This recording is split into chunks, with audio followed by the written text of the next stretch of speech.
ദാസൻ ഓർമ്മപ്പെടുത്തിയ പോലെ നമ്മുടെ കർത്താവായ യേശു ക്രിസ്തുവിൻ്റെ പുനരാഗമനം അഥവാ സെക്കൻഡ് കമ്മിങ്, ഈയൊരു വിഷയം ക്രിസ്ത്യാനിത്വത്തെ ലോകമതങ്ങളിൽ നിന്ന് വ്യത്യസ്തമാക്കുന്ന ഒന്നാണ്. അല്ലെങ്കിൽ this is the uniqueness of Christianity എന്ന് തന്നെ എടുത്തു പറയാനായിട്ട് സാധിക്കും.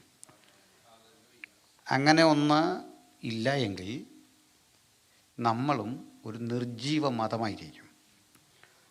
ഒരു മതം എന്നതിനപ്പുറത്തേക്ക് ക്രിസ്ത്യാനിറ്റിയെ ജീവസുറ്റതാക്കി മാറ്റുന്നത്, ലൈവാക്കി നിർത്തുന്നത് expectation of second coming and the kingdom of God, the visible kingdom of God, ദൃശ്യമായ ആ ദൈവരാജ്യ കാഴ്ചപ്പാടാണ് നമ്മളെ ചലനാത്മകമാക്കുന്നത്, കർമ്മനിരതരാക്കുന്നത്. അതുകൊണ്ട് ആ പ്രതീക്ഷ നമുക്ക് തലമുറകളിൽ എത്തിക്കാൻ സാധിക്കണം. യേശു വരുന്നു എന്നുള്ള ആ ചിന്ത ജനങ്ങളിലേക്ക് എത്തിക്കലാണ് സഭയുടെ ദൗത്യം. അപ്പോൾ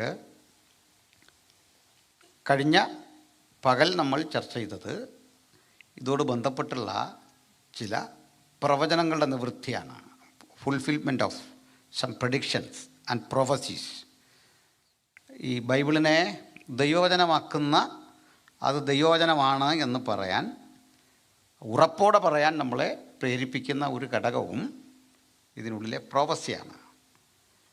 ഇത് പറയുമ്പോൾ നിങ്ങൾ കർത്താവിൻ്റെ ദാസൻ പറഞ്ഞ പോലെ ഇസ്ലാമുമായി ബന്ധപ്പെട്ടുള്ള നമ്മുടെ ചർച്ചകളിൽ നമ്മൾ ചോദിക്കും, why we people agree Muhammad as a prophet, ഞങ്ങളെന്തിനാണ് അംഗീകരിക്കേണ്ടത് എന്നൊരു ചോദ്യം ചോദിക്കും. അത് ഈ ചോദ്യം ഇപ്പോൾ ഓൺലൈനിൽ എൻ്റെ സഹോദരസ്ഥാനീയരായ മുസ്ലിം സഹോദരന്മാർ കേൾക്കുന്നെങ്കിൽ ഇനിയും മറുപടി പറയാം. അതിനവർ പറയുന്ന മറുപടികളിലൊന്ന് ആവർത്തനം 18:18, അതായത് ഡ്യൂട്രോണമി ചാപ്റ്റർ 18 പറയുന്നു, യഹോവയായ കർത്താവ് ദൈവം എന്നെപ്പോലൊരു പ്രവാചകനെ നിങ്ങളുടെ ഇടയിൽ നിന്ന് എഴുന്നേൽപ്പിക്കും. അപ്പോൾ അവരുടെ ഇൻ്റർപ്രിട്ടേഷൻ അനുസരിച്ച് അത് മുഹമ്മദാണ്. മറ്റൊന്ന്, Jesus himself foretold a parakletos will come, ഒരു ആശ്വാസപ്രദൻ, പരിശുദ്ധാത്മാവ് വരും, ഇങ്ങനെയും പഠിപ്പിച്ചു. അത് മുഹമ്മദാണ് ഫോർ ദം. അപ്പം ഞാൻ അത് അംഗീകരിക്കാൻ ഞങ്ങൾക്ക് മനസ്സുണ്ട്. പക്ഷെ ഒറ്റ കാര്യം, ഇത് മുഹമ്മദ് പറഞ്ഞാൽ മതി, നിങ്ങൾ പറഞ്ഞാൽ പറ്റില്ല. ഖുറാനിൽ കണ്ടാൽ മതി. ഈ രണ്ട് ക്ലെയിം ഖുറാനിലില്ല. മുഹമ്മദ് പറഞ്ഞില്ല, ഖുറാനിലില്ല, അള്ള പറഞ്ഞില്ല. പറഞ്ഞാരാണ്? നിങ്ങളാണ്. അപ്പോൾ ഞങ്ങളും സുവിശേഷം പറയുമ്പോൾ ഇതേ ചോദ്യം ഞങ്ങൾക്ക് നേരെ വരാം. യേശു ദൈവമാണോ? യേശുവിൻ്റെ രണ്ടാം വരവ് യേശുവല്ലേ പറഞ്ഞേ? അതിന് അതോറിറ്റി ഉണ്ടോ? തീർച്ചയായിട്ടും. കാരണം യേശുവുമായി ബന്ധപ്പെട്ടുള്ള സകല ചലനങ്ങളും യേശു ജനിക്കുന്നതിൻ്റെ സഹസ്രാബ്ദങ്ങൾക്ക് മുമ്പ് എഴുതി വച്ചു. അതതിൻ്റെ പവർ.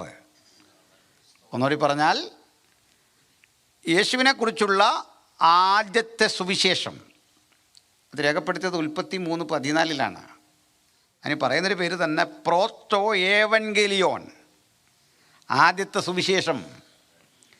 അതെന്താ? സ്ത്രീയുടെ സന്തതി സർപ്പത്തിൻ്റെ തല തകർക്കും. ഇതാണ് ആദ്യത്തെ ഗോസ്പൽ.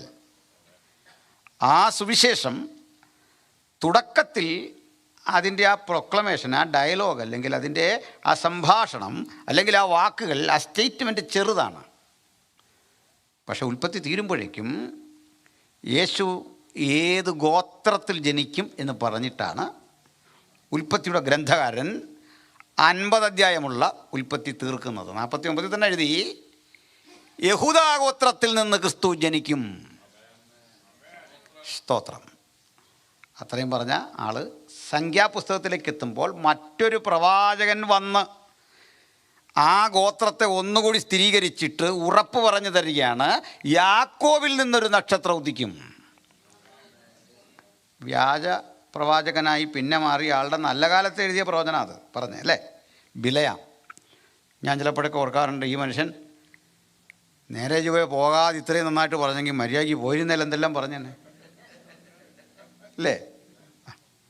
അപ്പോൾ അദ്ദേഹത്തിൻ്റെ പ്രവചനം വളരെ പവർഫുള്ളാണ്.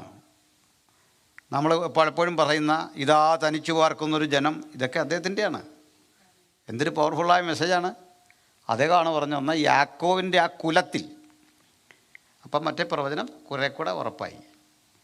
മറ്റൊരാൾ വന്നിട്ട് യേശു ജനിക്കുന്ന സ്ഥലം പറഞ്ഞു, എഫ്രാത്തയിലെ ബേത്തലഗേം. അങ്ങനെയാ, 2 ബേത്തലഗേം ഉണ്ടെന്ന്. അത് തെറ്റിപ്പോകാതിരിക്കാൻ, കോട്ടയത്തും കഞ്ഞിക്കുഴിയുണ്ട്, ഇടുക്കിയിലും കഞ്ഞിക്കുഴിയുണ്ട്, തെറ്റിപ്പോകാതിരിക്കാൻ എവിടാന്ന് പറഞ്ഞു, എഫ്രാത്തയിലെ ബേത്ലഹേമിൽ ക്രിസ്തു ജനിക്കും. കണ്ടോ പ്രവചനങ്ങളുടെ കൃത്യത. മറ്റൊരാൾ വന്നിട്ട് ആ ജനിക്കുന്ന ക്രിസ്തുവിനെ പറ്റി മറ്റൊന്നുകൂടി പറഞ്ഞു.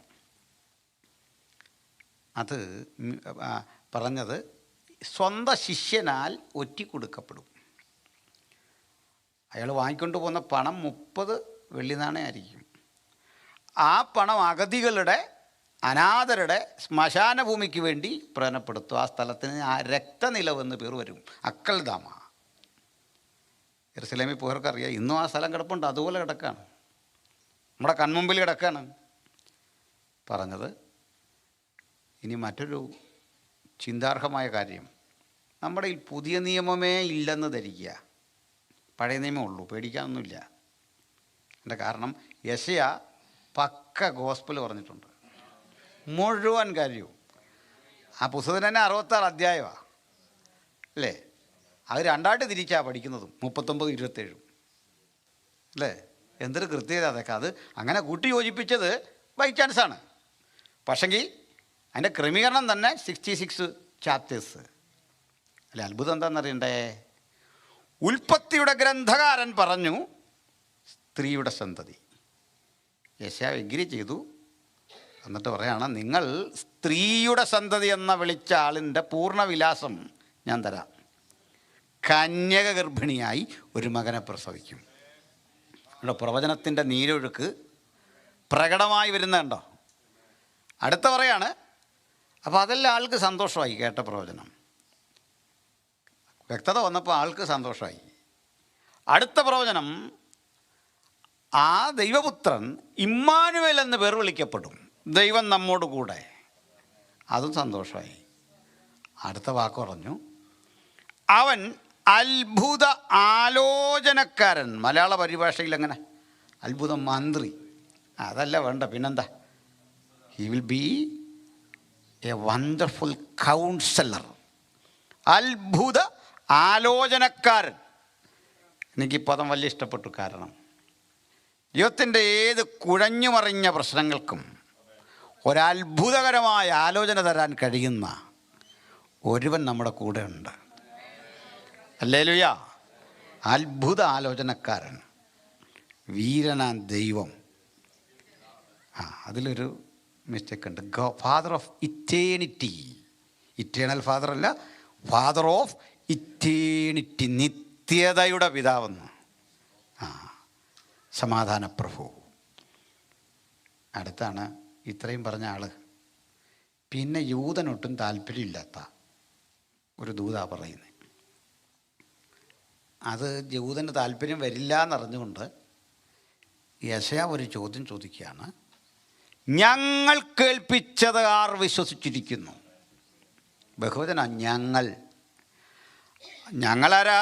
അങ്ങ് ഉൽപ്പത്തി മുതൽ ഇന്ന് വരെ ജീവിച്ചിരിക്കുന്ന ഞങ്ങൾ കേൾപ്പിച്ചത് ആർ വിശ്വസിച്ചിരിക്കുന്നു? യഹോവയുടെ ഭുജം ആർക്ക് വെളിപ്പെട്ടിരിക്കുന്നു? ഈ ഭുജം യോതെന്നൊരു വാക്ക, അത് പിന്നെ മാറ്റിയിട്ട് പിന്നെ പറഞ്ഞത് മുഴുവൻ അവൻ. കൈ എന്നുള്ള പ്രയോഗം വിട്ടു. യഹോവയുടെ കരം അത് വിട്ടിട്ട് പറയാണ്, ആ കരത്തിനൊരു പേരിട്ടു അവൻ. പുതിയ നിയമം വചനത്തിനൊരു പേരിട്ടു അവൻ. ഹല്ലേലൂയ. അവൻ ഇളയ തൈ പോലെയും വരണ്ട നിലത്ത് നിന്ന് വേർ മുളയ്ക്കുന്ന പോലെ അവൻ്റെ മുമ്പാകെ വളരും. അവന് രൂപഗുണമില്ല, കോമളത്വമില്ല, കണ്ടാൽ ആഗ്രഹിക്കത്തക്ക സൗന്ദര്യവുമില്ല. ഇതാരെ സന്തോഷിപ്പിക്കും? അല്ലയോ ജൂതന്മാരെ, നമ്മൾ പ്രതീക്ഷിച്ചിരുന്നവന് കണ്ടാൽ ആഗ്രഹിക്കത്തക്ക സൗന്ദര്യം ഇല്ല. അവൻ മനുഷ്യരാൽ അടിക്കപ്പെട്ടും നിന്ദിക്കപ്പെട്ടും ത്യജിക്കപ്പെട്ടും വ്യസനപാത്രമായും രോഗം ശീലിച്ചവനായും ഇരുന്നു. അവനെ കാണുന്നവർ മുഖം മറച്ചു കളയത്തക്കവണ്ണം അവൻ നിന്ദിതനായിരുന്നു. നാമോ അവനെ ആദരിച്ചതുമില്ല. ഇങ്ങനൊരുവൻ ഇന്നും ജൂതനും മടുപ്പാ.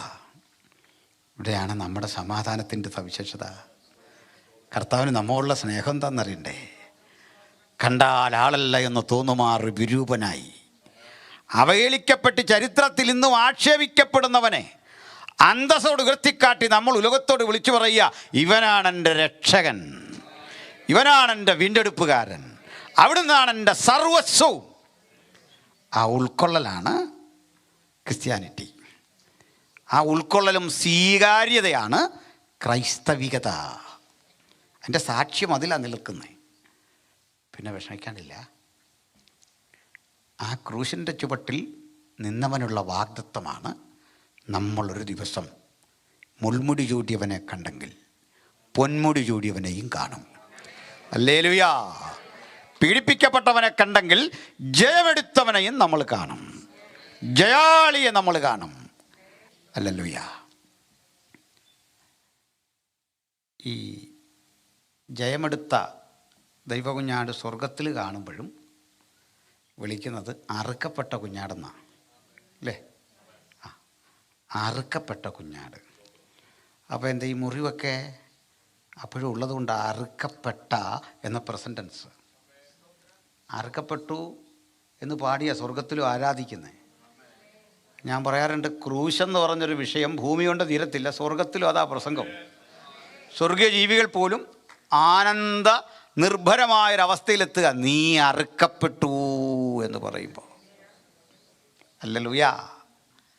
അപ്പോൾ അറുക്കപ്പെട്ടു എന്ന് കേൾക്കുമ്പോൾ ദുഃഖമൊന്നും ആവശ്യമില്ല. എന്തിനാണെന്നറിയണ്ടേ? നമുക്കൊരു വാക്സിൻ ഉണ്ടാക്കാൻ വേണ്ടി, നമുക്കൊരു പ്രതിരോധ ശേഷിക്ക് വേണ്ട മരുന്നുണ്ടാക്കാൻ വേണ്ടി ഒരു മൃഗത്തിൻ്റെ രക്തം ശേഖരിച്ചെടുത്ത് വാക്സിനുകൾ തയ്യാറാക്കും പോലെ പാപമറ്റവൻ്റെ ജീവിതത്തെ നിഷ്കളങ്ക രക്തത്തിൽ നിന്ന് വികസിപ്പിച്ചെടുത്ത ഒരു ഇമ്മ്യൂണിറ്റി ഈ ബോഡിയിൽ ഇപ്പോൾ ഉണ്ട്, നമ്മുടെ എല്ലാം ശരീരത്തിലുണ്ട്. അവൻ്റെ പുത്രനായ യേശുവിൻ്റെ രക്തം സകല പാപവും പോക്കി നമ്മെ ശുദ്ധീകരിക്കുന്നു. അവൻ്റെ രക്തത്തിൽ നമുക്ക് അതിക്രമങ്ങളുടെ മോചനം എന്ന വീണ്ടെടുപ്പുണ്ട്. ഹല്ലേലൂയ. അതറിഞ്ഞ് ഈ ദൂതഗണങ്ങൾ ഇങ്ങനെ പാടുക സ്വർഗത്തിൽ. സ്വർഗത്തിലെ ആ പാട്ടിൽ പിതാവിനെ ആരാധിക്കുമ്പോൾ പറയുന്നത്, നീ സകലതും സൃഷ്ടിച്ചു. പുത്രനെ പറ്റി പറയുമ്പോൾ എടുത്തു പറയുക, നീ അറുക്കപ്പെട്ടു. അറുക്കപ്പെട്ടു എന്ന് പറയുമ്പോൾ ഒരു സന്തോഷം എന്താണെന്നറിയണ്ടേ? ഞാനൊരു ക്ലാസ്സിൽ ഈ ഭാഗമൊക്കെ ഇങ്ങനെ പഠിപ്പിച്ചപ്പോൾ ഒരു ചങ്ങാതി ചോദിച്ചാണ്, നമ്മൾ സ്വർഗത്തിൽ ചെന്നാലും ചെറിയ അഹങ്കാരമൊക്കെ കാണിക്കുകയല്ലേ പാസ്റ്റർ? ഞാൻ പറഞ്ഞാൽ അതൊന്നും വരത്തില്ല, നമ്മൾ ദൂതതുല്യരാകുമല്ലോ.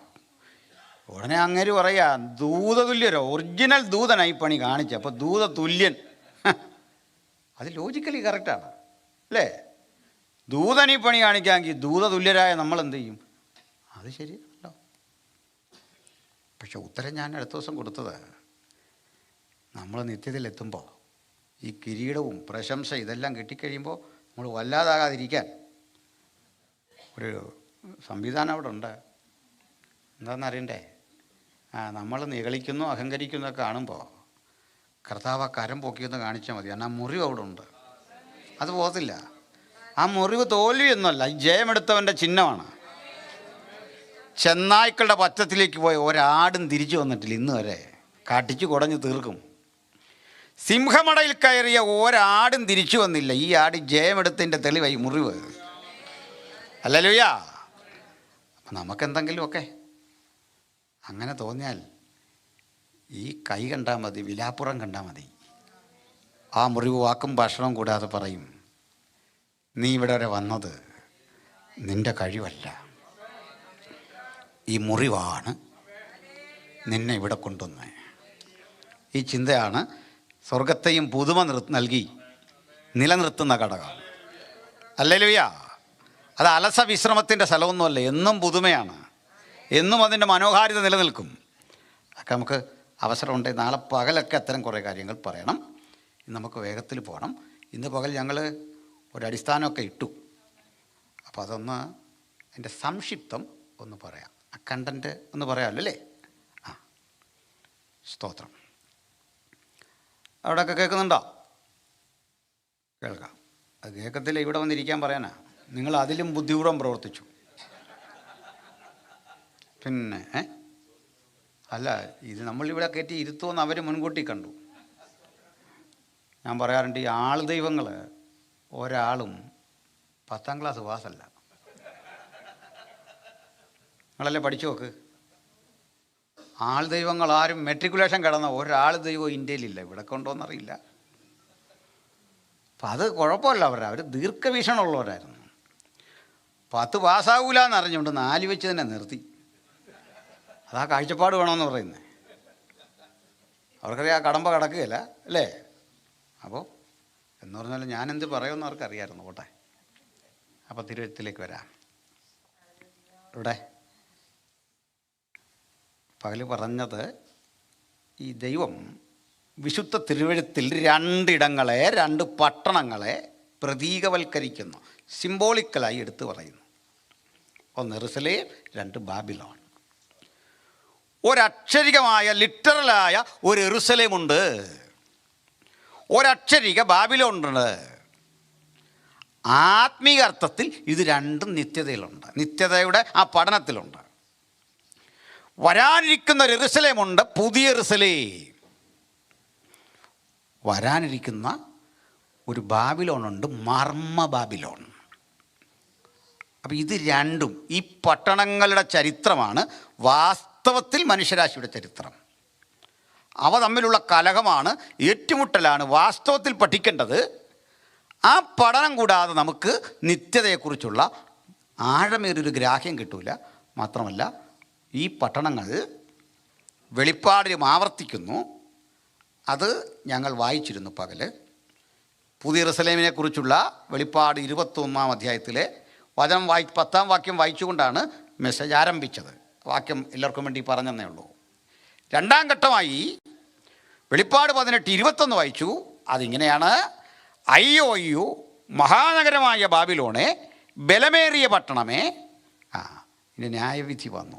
പിന്നെ ശക്തനായൊരു ദൂതൻ തിരികല്ലോളം വലുതായ ഒരു കല്ലെടുത്ത് സമുദ്രത്തിലെറിഞ്ഞിട്ട് പറഞ്ഞത്, ഇങ്ങനെ ബാബിലോൺ എന്ന മഹാനഗരത്തെ ഹേമത്തോടെ എറിഞ്ഞു കളയും. അപ്പം ബാബിലോന്യ നഗരത്തിൻ്റെ നാശം നമ്മൾ പകൽ ചിന്തിച്ച വസ്തുതയുടെ ആവർത്തനം ഇങ്ങനെയാണ്.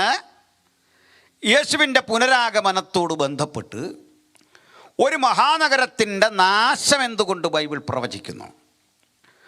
ആ മഹാനഗരത്തെ എന്തുകൊണ്ട് അറപ്പുളവാക്കുന്ന ഒരു ഭാഷയിൽ ബൈബിൾ വിശദീകരിക്കുന്നു? ബൈബിളിൻ്റെ ഇതര ഭാഗങ്ങളിൽ, പ്രവചനങ്ങളിൽ പിന്നെയും ഈ നഗരത്തെപ്പറ്റി പറയുന്നിടത്ത് അശുദ്ധാത്മാക്കളുടെ തടവറ. പിന്നെ പറയാണ്, വെളിപ്പാട് പുസ്തകത്തിലേക്ക് വരുമ്പോൾ മ്ലേച്ഛതകളുടെ, വേശ്യമാരുടെ മാതാവ്. ഇതെന്തിനു പ്രയോഗിച്ചു? ഇങ്ങനെ ഒരു ഭാഷയിൽ ഈ നഗരത്തെ വിമർശന വിധേയമാക്കാൻ കാരണമെന്ത് എന്ന് പകൽ ചിന്തിച്ചു. അതോട് ബന്ധപ്പെട്ട് ഈ നഗരത്തിൻ്റെ ഒരു ചെറിയ ചരിത്രവും ഞങ്ങൾ പകൽ പറഞ്ഞു. ഈ നഗരത്തിൻ്റെ ചരിത്രം ആരംഭിക്കുന്നത് ഉൽപ്പത്തി 10:9 മുതലാണ്. 10:9 ഈ നഗരസ്ഥാപകൻ്റെ പേര് കാണാം, നിമ്രോദ്. കൂശ് നിമ്രോദിനെ ജനിപ്പിച്ചു. ഭൂമിയിലെ ആദ്യത്തെ ഭരണാധികാരി, ആദ്യത്തെ അഡ്മിനിസ്ട്രേറ്റർ, ആദ്യത്തെ വീരൻ എല്ലാം അവനായിരുന്നെന്നും അയാളുടെ നേതൃത്വത്തിൽ 11-ാം അധ്യായത്തിലേക്ക് കടക്കുമ്പോൾ ശിനാർ ദേശമെന്ന് വിളിക്കുന്ന ബാബിലോണിൽ, അല്ലെങ്കിൽ മെസപ്പൊട്ടേമിയയിൽ ഒരു ഗോപുരവും ഒരു കോട്ടയും പണിയാൻ ആരംഭിച്ചെന്നും ആ പണി പാതി വഴിയിൽ തകർന്നെന്നും അവിടെ വരെ മനുഷ്യരാശി ഒരു ഭാഷ സംസാരിച്ചെന്നും അവിടെ വച്ച് മനുഷ്യരാശിയുടെ ഭാഷ പിരിഞ്ഞ് പലതായി എന്നും ഒക്കെയുള്ള കാര്യങ്ങൾ പറഞ്ഞു. ഇത്രയും ബൈബിളിലുള്ളതാണ്. ഇനി ബൈബിളിന് പുറത്തിറങ്ങി അവരുടെ നാട്ടിൽ നിലനിൽക്കുന്ന പുരാണങ്ങളുണ്ട്. നമ്മുടെ നാട്ടിലെ ഇതിഹാസം, പുരാണം എന്നൊക്കെ പറയുന്ന പോലെ അതിൽ പറയുന്ന ഈ നമ്മുടെ നിമ്രോദിനെക്കുറിച്ചുള്ള ഒരു പരാമർശം ഗഹനമായി ഈ വിഷയം പഠിക്കുന്നവർക്ക് വേണ്ടി പറയാം. ആ എപ്പിക്കിൻ്റെ പേര് ഗിൽഗമേഷ് എപ്പിക് എന്നാണ്. There was an epic known as Gilgamesh epic. അവിടെ ഒരു എപ്പിക്കുണ്ട്, ഒരു പുരാണമുണ്ട്, ഗിൽഗമേഷ്. ഗിൽഗമേഷ് എന്ന് കേട്ടാൽ പേടിക്കേണ്ട, ഒരു രാജാവിൻ്റെ പേരാ ഗിൽഗമേഷ്. അപ്പോൾ ഈ രാജാവ് എഴുതിയ പുരാണം, ആ പുരാണത്തിൽ നമ്മുടെ വാത്മീകി എഴുതി എന്നൊക്കെ പറഞ്ഞ പോലെ ഒരു പുരാണം, അതിലെ ഹീറോ ഈ നിമ്രോദാണ്. അപ്പം നിമ്രോദിൻ്റെ ആ പുരാണം അറിയപ്പെടുന്നത് എഴുതിയ രാജാവിൻ്റെ പേരിലാണ്, ഗിൽഗമേഷ്. ആ ഗിൽഗമേഷ് പുരാണത്തിൽ ബാബിലോന്യ ഭരിച്ചിരുന്ന രാജാക്കന്മാരുടെ തുടക്കം ഈ നിമ്രോദിൽ നിന്നാണെന്ന് കാണുന്നു. നിമ്രോദിനെ അതിൽ വാഴ്ത്തുന്നത് ആ നാടറിയപ്പെട്ട ബാൽദേവൻ്റെ പ്രതിനിധി എന്ന നിലയിലാണ്. ബാൽ സൂര്യനാണ്. സൂര്യനെ ആരാധിച്ചു കൊണ്ടിരുന്ന ആ നാട്ടിലെ ആളുകൾ രാജ്യം ഭരിച്ചിരുന്ന നിമ്രോദിനെ ബാലിൻ്റെ റെപ്രസെൻറ്റേഷനായി, ബാലിൻ്റെ പ്രതീകമായി, പ്രതിനിധിയായി കണ്ടു. ചുരുക്കത്തിൽ ഒരേ സമയം പുരോഹിതനും രാജാവും ദൈവത്തിൻ്റെ പ്രതിപുരുഷനുമായി ഈ നിമ്രോദ് ഭവിച്ചു. നിമ്രോദിൻ്റെ ഭാര്യയുടെ പേര് സെമിറാമിസ് എന്നായിരുന്നു. ഭാര്യയും ഭർത്താവും ചേർന്ന് ആ നാട് ഭരിച്ചു.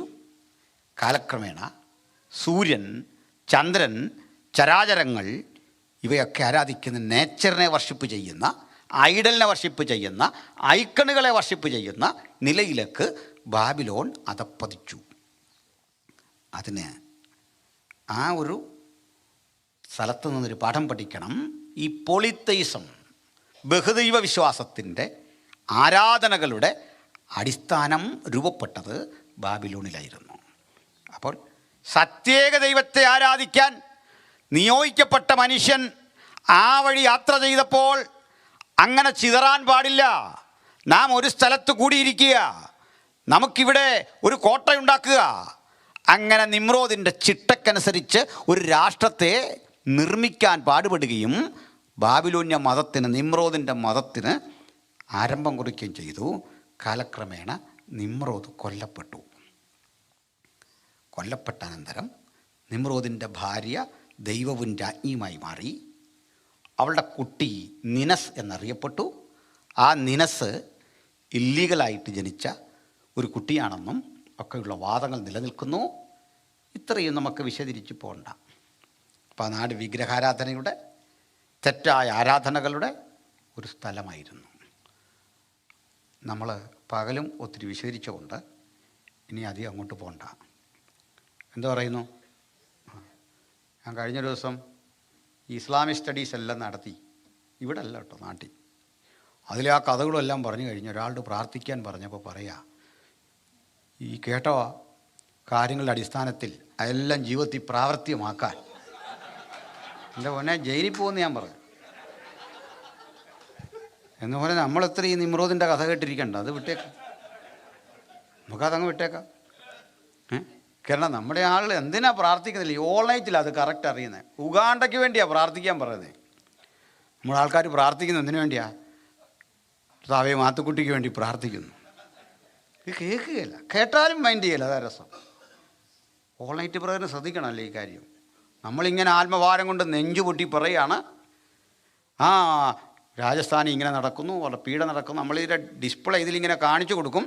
പ്രാർത്ഥിക്കാൻ പറയുമ്പോൾ പറയാൻ പോകുന്നതാണ്, ലിസിക്കുട്ടിക്ക് വേണ്ടി പ്രാർത്ഥിക്കുന്നു, വിസ ഇതുവരെ കിട്ടിയിട്ടില്ല, അവനിവിടെ വിഷമിച്ച് കഴിയുക. ഇതുപോലെ കാര്യം. അപ്പോൾ അതുകൊണ്ട് ശ്രദ്ധിക്കണേ. ഇവിടെ ഒത്തിരി ഞാൻ ഈ സ്ഥലത്തെ പറ്റി പകലും പറഞ്ഞു. എനിക്കവിടുന്ന് പോകാൻ മനസ്സ് വരാത്തത്, നമ്മുടെ ഒരു അപ്പച്ചൻ അവിടെ ഉണ്ട്. അപ്പച്ചനെ ഇവിടെ കൊണ്ടേ പോകാനൊക്കെ ഉള്ളൂ.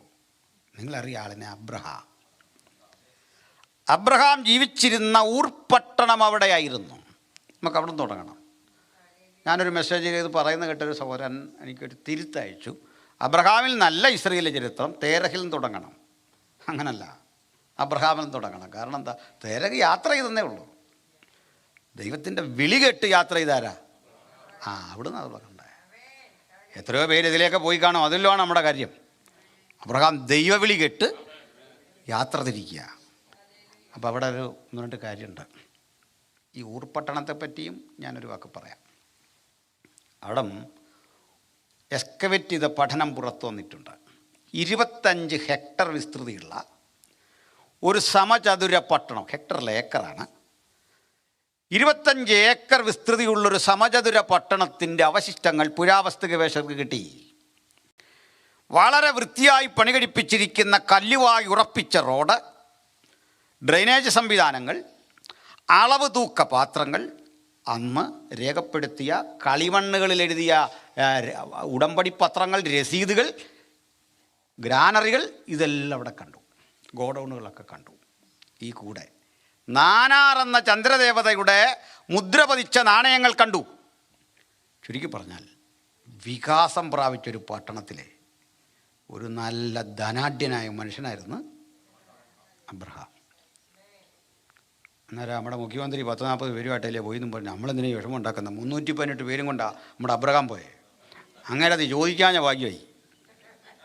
നിങ്ങളുടെ ബൈബിളിൽ ഇല്ലൂടോ ഇങ്ങനെ ചോദിച്ചാൽ നമ്മൾ അല്ലേ 318 അഭ്യാസികൾ, ഇതൊക്കെ ഉള്ളൊരു വീട്ടിലുള്ള കക്ഷിയായിരുന്നു. ചില്ലറ പുള്ളിയല്ല, ഒരു വലിയ രാജാവ്. അങ്ങനെ ജീവിച്ചേ. ഞങ്ങൾ പകല് രാജാക്കന്മാരുടെയൊക്കെ കാര്യം പറഞ്ഞല്ലേ, അതിനെയും പറയണ്ട പോട്ടെ. നാട്ടുരാജാവെന്നൊക്കെ കേൾക്കും. ഞാൻ ഇടയ്ക്കൊരു യോഗത്തിന് പോകും അടൂർ വഴി. അടൂർ ചെല്ലണം, കടമ്പനാടൻ കണ്ട് യോഗം നടക്കുക. അങ്ങനെ പന്തളം പാലം കയറിയപ്പോൾ അവിടെ സ്റ്റക്കായിപ്പോയി വണ്ടി.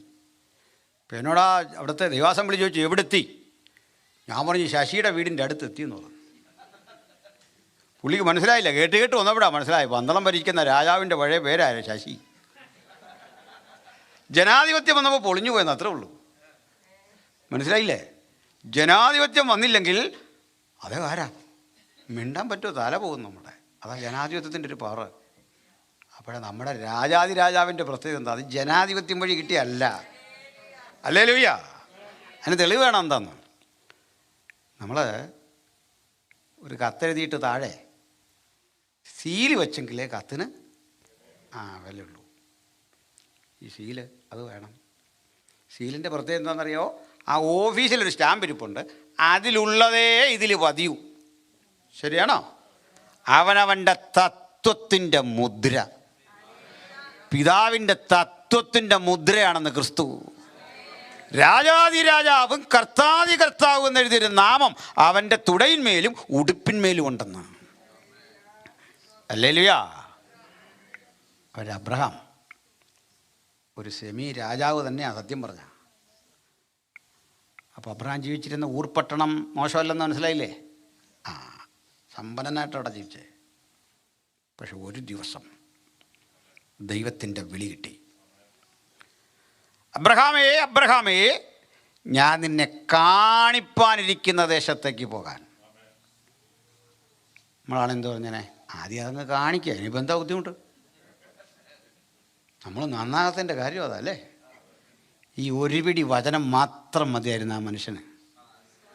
ആ ഒറ്റ വചനം മതി. അതാ ദൈവവചനത്തിൻ്റെ ശക്തി. ഇതങ്ങ് കരുതിയാൽ മതി, നമ്മൾ ജയിച്ചു. ഏത് പ്രതിസന്ധിയെയും നേരിടാൻ കഴിയുന്ന വാഗ്ദത്തമാണ് ആ വിളിക്കകത്തുള്ളത്. ഞാൻ നിന്നെ കാണിപ്പാനിരിക്കുന്ന ദേശത്തേക്ക് പോകാം. ചാർച്ചക്കാരെയൊക്കെ വിടാൻ വേണേ പറയാം. ഊർപട്ടണം വിട്ട്, ഈ മനോഹാരിത വിട്ട് ഞാനങ്ങനെ പോകാം. ലോത്തിൻ്റെ ഭാര്യ തിരിഞ്ഞു നോക്കിയതിനെ പറ്റി നമ്മൾ കുറ്റം പറയും. പക്ഷെ അവൾ വെറുതെ തിരിഞ്ഞു നോക്കിയല്ല. അവളുടെ ഭർത്താവ് പണിയെടുത്തുണ്ടാക്കിയ വയലുകൾ അവിടെയുണ്ട്. അവൾ പട്ടിണി കിടന്ന മക്കളെ തീറ്റിപ്പൊറ്റി ഇടങ്ങൾ അവിടെയുണ്ട്. അവളും ഭർത്താവും ഒരുമിച്ച് അനവധി രാവുകൾ ഉറക്കിളച്ച് പണി കഴിപ്പിച്ച വീടവിടെയുണ്ട്. വൈകാരികമായ ഒരു ചിന്ത അവളെ പിന്നിലേക്ക് തിരിഞ്ഞു നിൽക്കാൻ പ്രേരിപ്പിക്കും. അതൊരു സത്യ മനുഷ്യ ജീവിതത്തിലല്ലേ. നമ്മൾ പണി കഴിപ്പിച്ച വീടുകളിലേക്ക്, ഇടിഞ്ഞു കിടക്കുന്ന ശൂന്യാവശിഷ്ടങ്ങളിലേക്ക് നാട്ടിൽ ചെന്ന് നമ്മളൊന്ന് നോക്കി നിൽക്കും. പഴയ സ്കൂളിൻ്റെ തിണ്ണയിൽ ആ പഴയിടങ്ങളിലേക്ക് തിരിഞ്ഞു നോക്കുമ്പോൾ ഒരു വൈകാരികത പിടിച്ചവിടെ നിർത്തും. ഉപ്പുതൂണായി അവൾ ഭവിച്ചു. ജീവിതത്തിൽ പലപ്പോഴും നിരർത്ഥകമായ ഇത്തരം ഉപ്പുതൂണ അവസ്ഥകൾ ജീവിതത്തിൽ നമുക്ക് സംഭവിച്ചിട്ടുണ്ട്. ഒരടി ചലിക്കാൻ കഴിയാത്ത ചില ഓർമ്മപ്പെടുത്തലുകൾ നമ്മളെ പിടിച്ചവിടെ നിർത്തും. അപ്പോഴൊക്കെ ഭക്തൻ്റെ പ്രതീക്ഷ നോ, വാഗ്ദത്തം, മുമ്പോട്ടുള്ള യാത്ര, അവിടെ നിരാശപ്പെട്ട് താഴോട്ട് കിടക്കണ്ട. മുമ്പോട്ടുള്ള യാത്ര.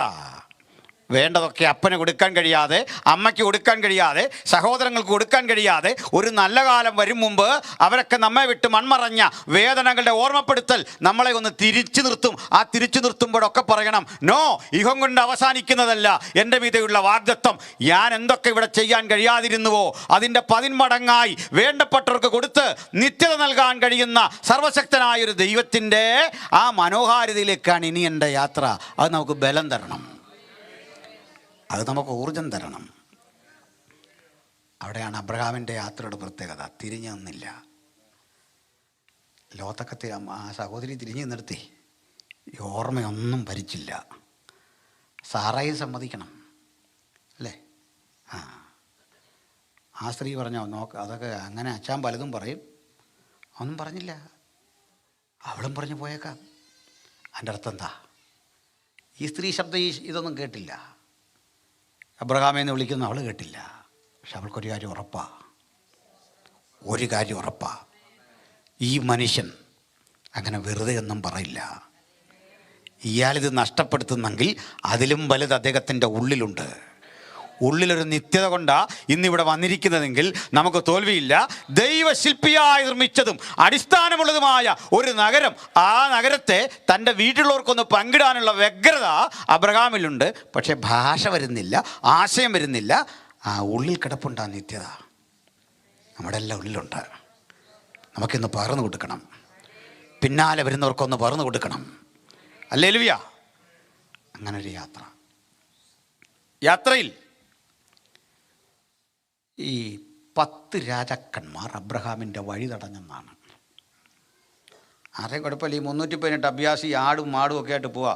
ഇതിലേ പോകുമ്പോഴേക്ക് ഇവർ ധരിച്ചു ഇവിടെ തങ്ങും. അതാ വിഷയം. അപ്പോൾ ഇവിടെ തങ്ങും എന്ന് വരുമ്പോൾ രാജാക്കന്മാർക്കത് ബുദ്ധിമുട്ട് വരും. അത് പ്രശ്നമാണ്. അപ്പോൾ അബ്രഹാം മര്യാദയ്ക്ക് പറഞ്ഞു, ഇവിടെ തങ്ങാനല്ല, നീ എൻ്റെ നാടൊന്ന് കാണണം. ഞാൻ അതൊക്കെ കളഞ്ഞിട്ട് ഇവിടെ വരാൻ കാരണം എന്താ? എൻ്റെ മീതെയുള്ള ദൈവവിളിയുടെ ശ്രേഷ്ഠത, എൻ്റെ മീതെയുള്ള അഭിഷേകത്തിൻ്റെ സവിശേഷത, എൻ്റെ മീതെയുള്ള നിയോഗത്തിൻ്റെ സവിശേഷത. ഞാനിത് വഴി കടന്നു പോകത്തേ ഉള്ളൂ. ആര് വിട്ടില്ല.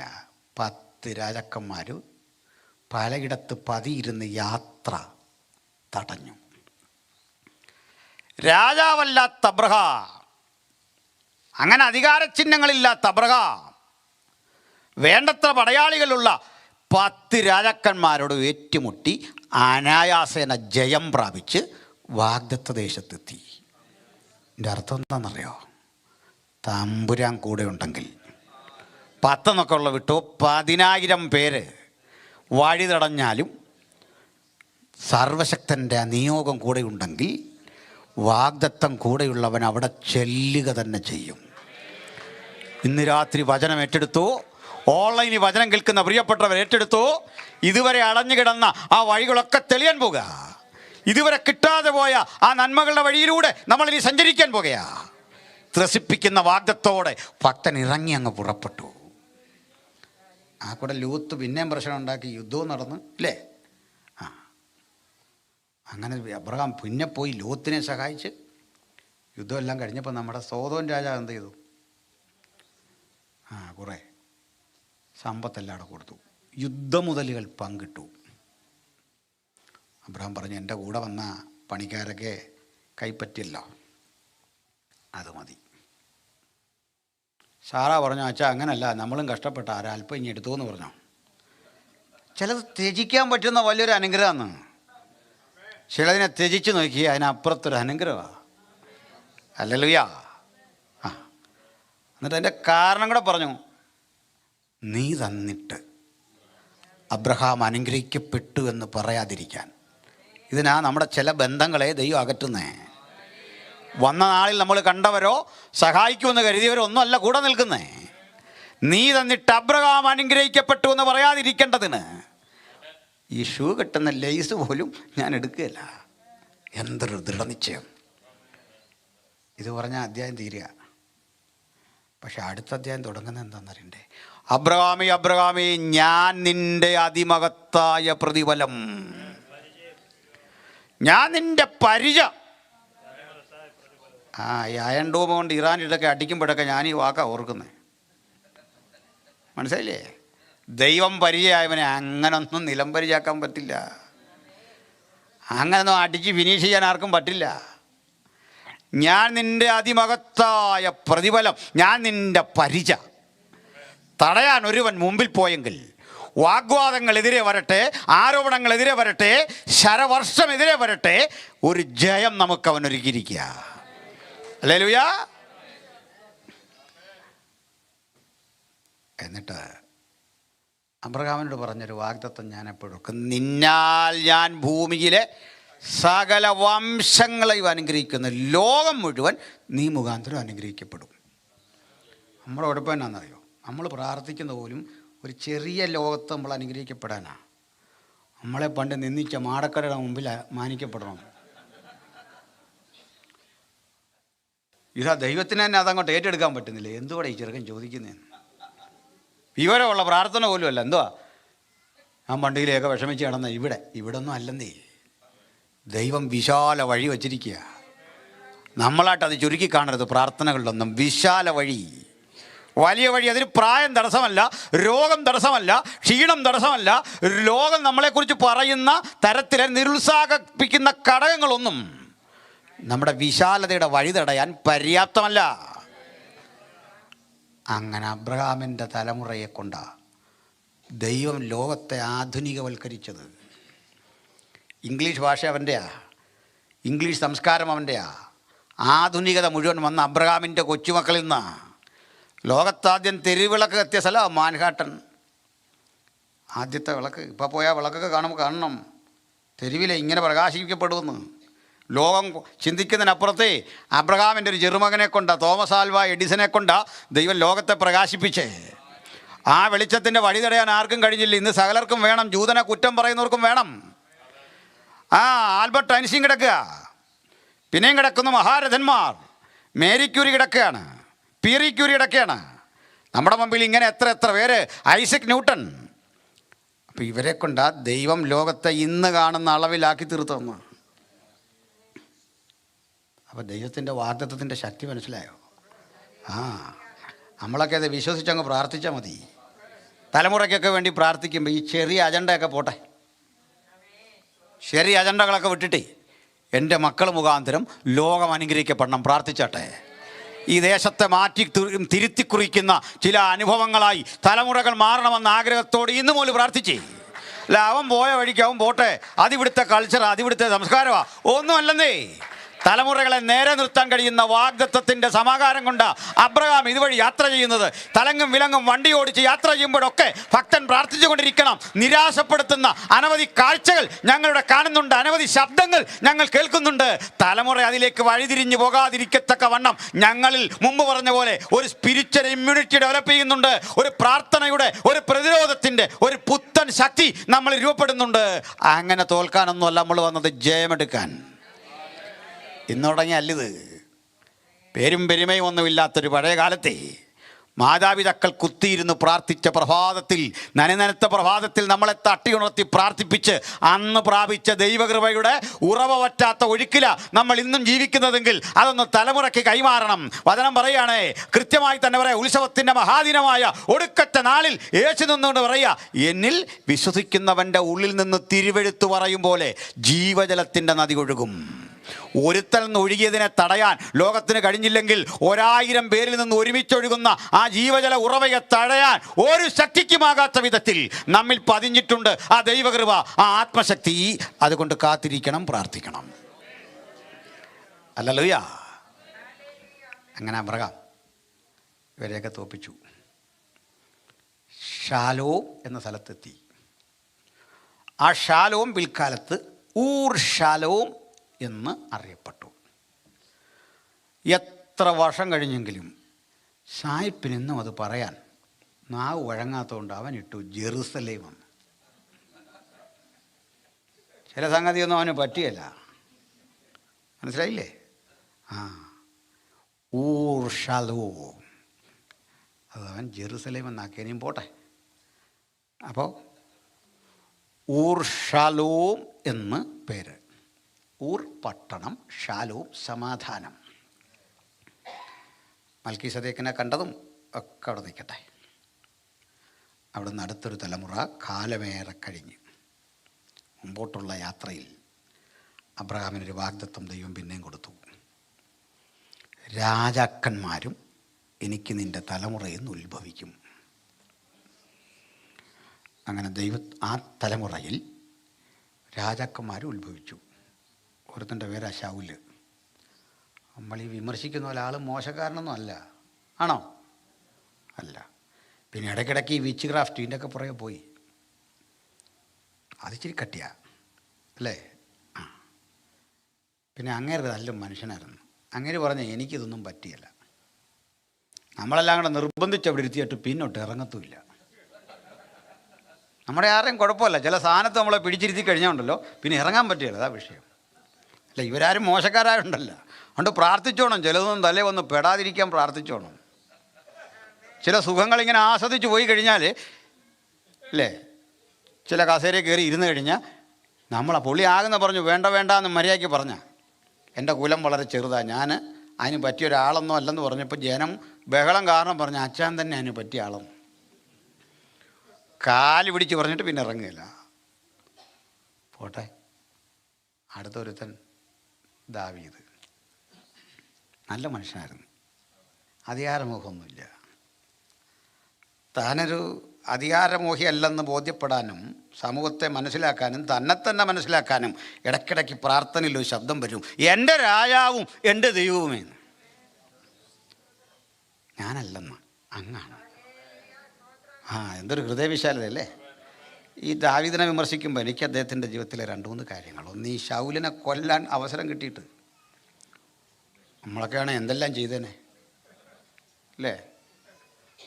വസ്ത്രത്തിൻ്റെ അറ്റം ഇങ്ങനെ വെട്ടിയെടുത്ത് നമ്മളാണെങ്കിൽ കൈ വെട്ടിക്കൊണ്ടുവരും അല്ലേ?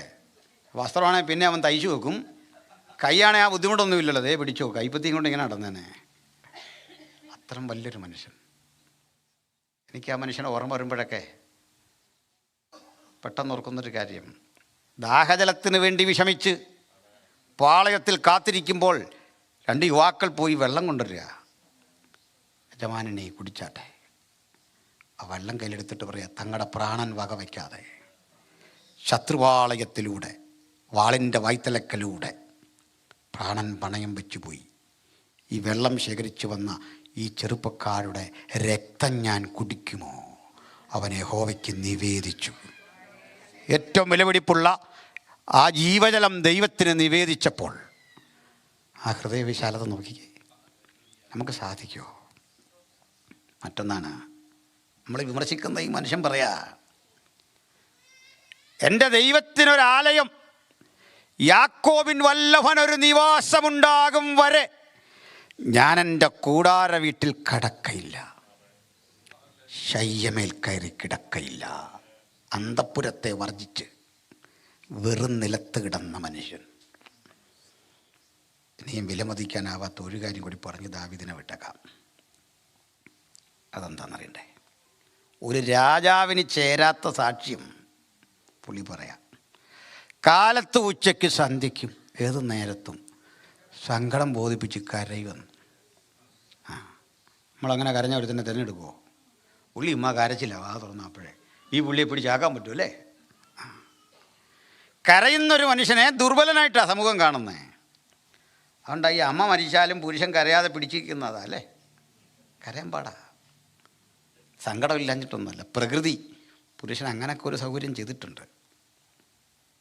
പക്ഷെ ഈ മനുഷ്യൻ അതെല്ലാം വിട്ടിട്ട് പറയുകയാണ്, കാലത്ത് ഉച്ചയ്ക്കും വൈകുന്നേരത്തൊക്കെ ഞാൻ കരയും.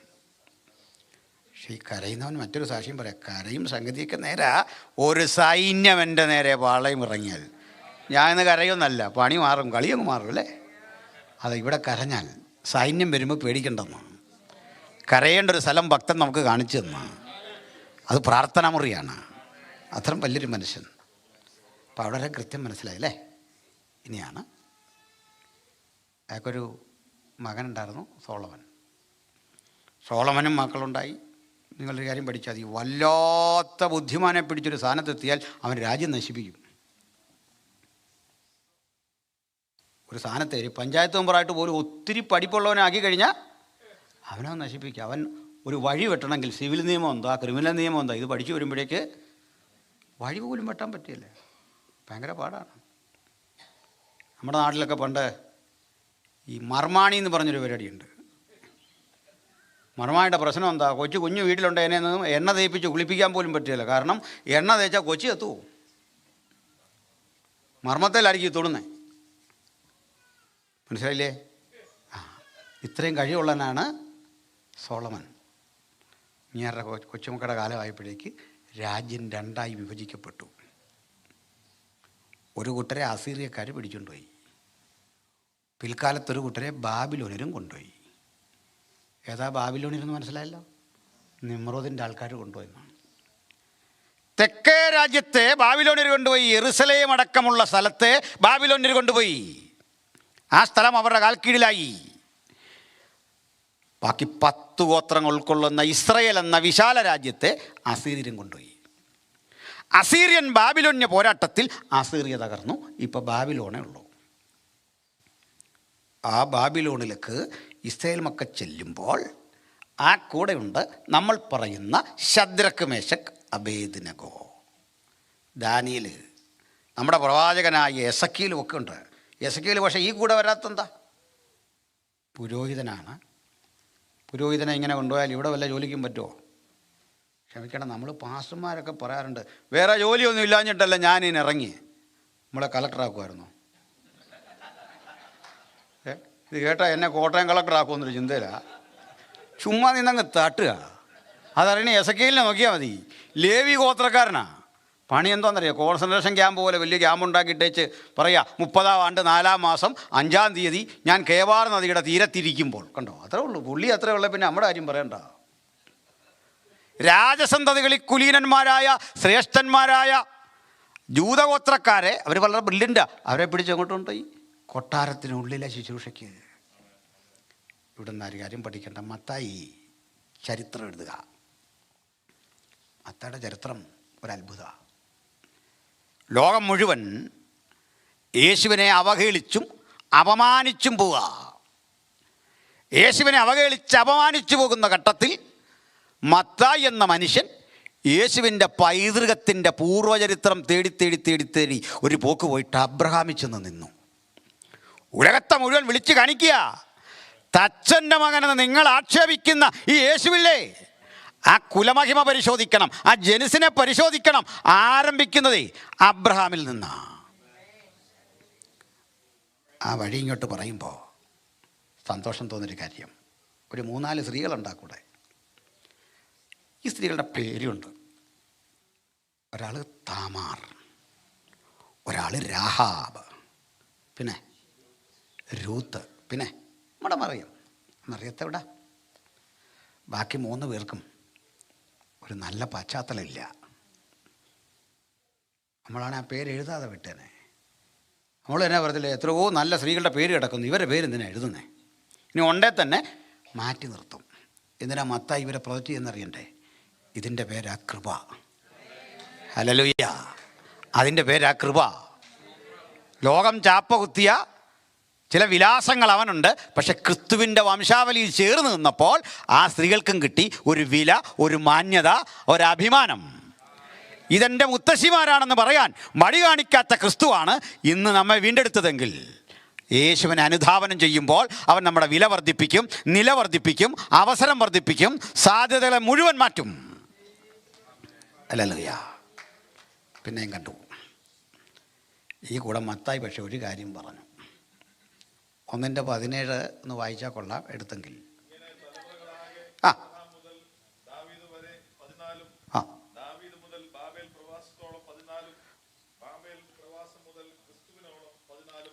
ആ നല്ല സൂപ്പർ വായന. മലയാളം മറന്നില്ലല്ലോ. അപ്പോൾ ഇങ്ങനെ തലമുറകൾ അബ്രഹാം മുതൽ ദാവീദ് വരെ കണ്ട 14 അദ്ദേഹം കൃത്യം ഒരു സ്റ്റോപ്പ് ഇടുക. വീണ്ടും അടുത്ത 14, വീണ്ടും അടുത്ത 14. അങ്ങനെ ഇടാൻ പറ്റിയെന്നറിയണ്ടേ? ഇത് അക്കൗണ്ടൻസി പഠിച്ചാലുള്ള ഗുണം. മത്തായിയുടെ സുവിശേഷം ഒന്നായി accountancy. Credit what comes in, debit what goes out. ഇതാ സാധനം. അതാ ചുമ്മാ ചുങ്കം പിരിച്ച് കിടക്കല്ല. പണി ചെയ്തപ്പോഴേ ജീവനത്തിൽ എഴുതിയപ്പോഴേ ഇരിക്കട്ടെന്ന് ഒരു വൃത്തി. നമ്മുടെ ലൂക്കോസ് ഇതേ പണി ചെയ്തിട്ടുണ്ട്. ഡോക്ടറാ, വൈഭവം കാട്ടി. ലുസ്ത്രയിൽ അമ്മയുടെ ഗർഭാശയം മുതൽ മുടന്തനായ ഒരുത്തൻ. നമ്മളാണെ പറയാം കഴിഞ്ഞ ആഴ്ച പോലെ ഞാൻ കണ്ടപ്പോൾ പോലെ അങ്ങനെ. ഡോക്ടർ നോക്കിയപ്പോഴേ ഒന്നും അല്ലേ എങ്ങാതി, ഗർഭാശയം മുതൽ ഇവനിങ്ങനെ കണ്ടോ. നമ്മളിലൊക്കെ ദൈവം താലം തന്നെ എന്തിനാ? ആ കഴിവുകൾ കർത്താവിന് വേണ്ടി പ്രയോജനപ്പെടുത്താനാന്ന്, ദൈവത്തിന് വേണ്ടി പ്രയോജനപ്പെടുത്താനാ. അങ്ങോട്ട് അടുക്കും ചിറ്റോടും കൂടി 1-ാം അധ്യായം എഴുതിയിട്ട് കൃത്യമായി രേഖപ്പെടുത്തി വെക്കുന്നെന്താ? ഇങ്ങനെ തലമുറകൾ അബ്രഹാം മുതൽ ദാവീദ് വരെ 14. ദാവീദ് മുതൽ അവിടെ നിർത്തിക്ക്. എന്താ ഈ ബാബേൽ പ്രവാസം? മനസ്സിലായോ എന്താന്ന്? 28 തലമുറയ്ക്കപ്പുറത്തെ അപ്പച്ചൻ അടരാടി തോൽപ്പിച്ച് യുദ്ധം ചെയ്ത് 10 എണ്ണത്തെ അട്ടിമറിച്ച് ജയഭേരി മുഴക്കി വന്ന മണ്ണിലൂടെ 28-ാം തലമുറ ചാട്ടവാറിന് തല്ലുവാങ്ങി പെരുവഴിയിലൂടെ ചങ്ങലയ്ക്ക് കെട്ടി വലിച്ച് നായെപ്പോലെ പണ്ടപ്പനിറങ്ങിയ സ്ഥലത്ത് കൊണ്ടിട്ടെന്ന്. എന്താ ഇതിൻ്റെ അർത്ഥം? മനസ്സിലായോല്ലോ? നമ്മൾ സൂക്ഷിക്കണമെന്ന്. ജയമെടുത്തോണം. വിമർശനമൊന്നുമല്ല. ഈ വിമർശനമേ അല്ല, സ്വയവിമർശന. ഹല്ലേലൂയ. പ്രിയപ്പെട്ടവരെ, അപ്പൻ ജയമെടുത്ത മണ്ണിലൂടെ 28-ാം തലമുറ നിമ്രോദിൻ്റെ നാട്ടിൽ, നമുക്കറിയാം അബ്രഹാമിനെ പറ്റി ഒത്തിരി കേട്ടിട്ടുണ്ട്. ബിംബാരാധനയുടെ മടിത്തട്ടിൽ, വിഗ്രഹാരാധനയുടെ തറവാട്ട് ഭൂമിയിൽ അതിനെയൊക്കെ വെല്ലുവിളിച്ച് ദൈവശില്പിയായി നിർമ്മിച്ച നഗരത്തിലേക്ക് യാത്ര ചെയ്തു പോയവൻ്റെ 28-ാം തലമുറയ്ക്ക് ഒപ്പം സാത്താൻ നിഴൽ പോലെ കൂടി തിരിച്ചു പിടിച്ചു കൊണ്ടുപോകാൻ വിട്ടുപോകുന്നതിനെ ഓർത്തിരുന്നെങ്കിൽ മടങ്ങിപ്പോകാൻ ഇടവരുമായിരുന്നു. നമുക്ക് ജയമെടുത്ത് മുമ്പോട്ട് പോകണം. ഇതെല്ലാം തികഞ്ഞവരുടെ കൂട്ടായ്മയല്ല. പരിമിതികളുള്ള മനുഷ്യരാ ഇവിടെയും കൂടുന്നത്. കുറവുകളും കുറ്റങ്ങളുമുള്ള ഒരാളാണ് ഇവിടുത്തെ പാസ്റ്റർ. ഈ പ്രസംഗിക്കുന്ന ആൾ, കേൾക്കുന്ന നിങ്ങൾ കുറവുകളുള്ള മനുഷ്യരാ. പക്ഷെ കുറവില്ലാത്ത ഒരുവനെ ഞാനും നിങ്ങളും ഒരുമിച്ച് ഉയർത്തി അവൻ്റെ മുമ്പിലിരുന്ന് എൻ്റെ കുറവുകളെ തിരുത്താൻ, അത് പരിഹരിക്കാൻ ഒരു വാഗ്ദത്തത്തിൻ്റെ പരിശുദ്ധാത്മാവ് കൂടെയുണ്ടെങ്കിൽ കുറവുകൾ കണ്ടിട്ട് പിന്തിരിഞ്ഞോടി പഴയതിലും മോശമായ നിലയിൽ ചെന്ന് അങ്ങകല ബാബിലോണിൽ പതിക്കുകയല്ല. എനിക്ക് മുമ്പോട്ട് പോകണം. എൻ്റെ തലമുറ മുമ്പോട്ട് പോകത്തക്ക വിധം ഞാൻ പ്രാർത്ഥിച്ച് ഒരുങ്ങാൻ ഈ രാത്രിയിലെ യോഗത്തിൽ ഒരു പുനഃസമർപ്പണം ചെയ്യാൻ ആർക്കൊക്കെ മനസ്സുണ്ട്? ദൈവമക്കളെ, ഒരു വിടുതലാ വീട്ടിൽ വ്യാപരിക്കാൻ പോന്നേ. നിരാശപ്പെടുത്തുന്ന 100 അനുഭവങ്ങൾ ജീവിതത്തിൽ മറ്റു പലതുമുണ്ടെങ്കിലും, കെട്ടിപ്പൊക്കിയ പലതുമുണ്ടെങ്കിലും, പടുത്തുയർത്തിയ പലതുമുണ്ടെങ്കിലും, ഒരു നിരാശയുടെ കാർമേഘം കെട്ടിയ മനസ്സോടെ ഒരാളെങ്കിലും ഇന്ന് വചനം കേൾക്കുന്നെങ്കിൽ ഒന്ന് ഉറപ്പിച്ചു കൊള്ളണം. ഇടപെടുന്നൊരു ദൈവമുണ്ട്, ശക്തീകരിക്കുന്നൊരു ദൈവമുണ്ട്. ഈ തകർച്ചയിൽ നിന്ന് വീണ്ടും ഉദ്ധരിക്കുന്ന ഒരു ദൈവകൃപ നമ്മളിൽ വ്യാപരിക്കുന്നു.